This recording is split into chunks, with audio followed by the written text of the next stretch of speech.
तमाम खबर दे रहे हैं इस वक्त आपको कराची से। कराची कोरंगी इब्राहिम हैदरी के करीब ट्रैफिक हादसा पेश आया है। हादसे में 2 मजदूर जहां बहक हो गए हैं। रेस्क्यू जराये के मुताबिक तेज रफ्तार ट्रॉलर ने टक्कर मार दी। दोनों मजदूर मौके पर दम तोड़ गए हैं। अफसोसनाक खबर दे रहे हैं इस वक्त आपको कराची से। कराची में कोरंगी इब्राहिम हैदरी के करीब का पेश आया है और इस हादसे के नतीजे में 2 मजदूर जाँ बहक हो गए हैं। रेस्क्यू जराये के मुताबिक तेज रफ्तार ट्रॉलर ने टक्कर मार दी और दोनों मजदूर मौके पर ही दम तोड़ गए हैं। मज़ीद तफसीलात जानेंगे बोल न्यूज़ के नुमाइंदे काशान सिद्दीकी से। काशान सिद्दीकी, बताइएगा कि अफसोसनाक हादसे के हवाले से।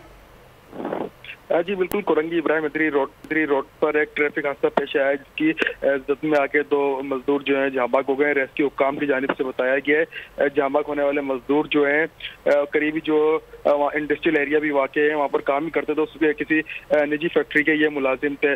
जबकि रेस्क्यू हुक्काम की जानिब से बताया गया है जहां होने वाले मजदूरों की शिनाख्त जो है जफर इकबाल और एक मजदूर की शिनाख्त हाल नहीं हो सकी है। दोनों जहां मजदूरों को कानूनी ज़ाब्ते की कार्रवाई के लिए और दीगर मामला के लिए जिना हॉस्पिटल मुंतकिल कर दिया गया है। जी ये बताइएगा कि ट्रॉलर के ड्राइवर को क्या गिरफ्तार नहीं किया अभी तक? जी बिल्कुल, देखें कराची के अंदर हादसा जो है वो रोनुमा होता है। पुलिस की जानिब से अब तक कोई भी कार्रवाई नहीं की गई है और जो बाद ड्राइवर की वो मौके से फरार हो गया है। जी, ड्राइवर मौके से फरार हो गया। बहुत शुक्रिया काशान सिद्दीकी, आपने इस हवाले से अपडेट किया।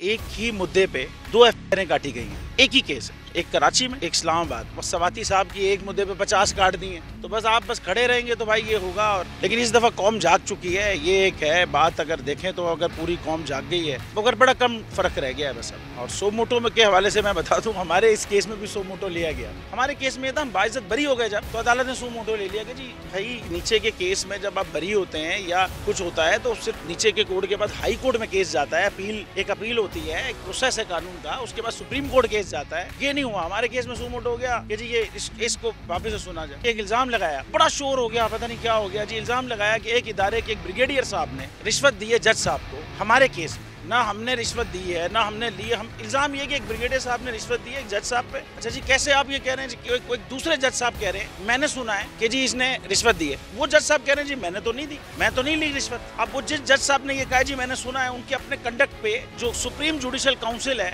उन्होंने अपने कंडक्ट, उनको उस जज को उस कंडक्ट पे निकाला है कि वो आप उसी इदारे के खिलाफ कई कार्रवाइयाँ स्पीचेस चीजें कर रहा था उस वक्त, तो उनको उस बेसिस पे निकाला। अब उसकी उधर बात गलत थी, हमारे केस में सही थी।